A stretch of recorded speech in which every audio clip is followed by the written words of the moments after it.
نادي الزمالك خير اللهم اجعله خير، عمل فيديو النهارده بتاع على صفحته ان في مفاجأة وكده. فانا عمال اقول طب مفاجأة ايه اذا كان في اساسا وقف قيد عاشر جه النهارده بسبب مستحقات نادي الكسندريا اللي جاي منه اخوان الفينا بزيرة. تمام. طب ازاي هو في صفقات هيقيدوا صفقات ولا يعملوا ايه؟ اتاريهم بقى عاملينه عشان يقدموا تجديد محمد السيد. إيه انت متخيل كمية العشوائية؟ هو انتوا بتضحكوا على مين؟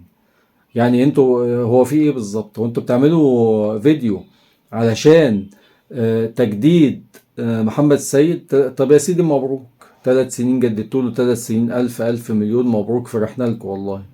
طب ايه بقى فين الصفقات؟ ده ناصر ماهر راح بيراميدز، هو لايق عليهم بصراحة، لايق على بيراميدز، بس انا بكلمك انتوا هو في ايه؟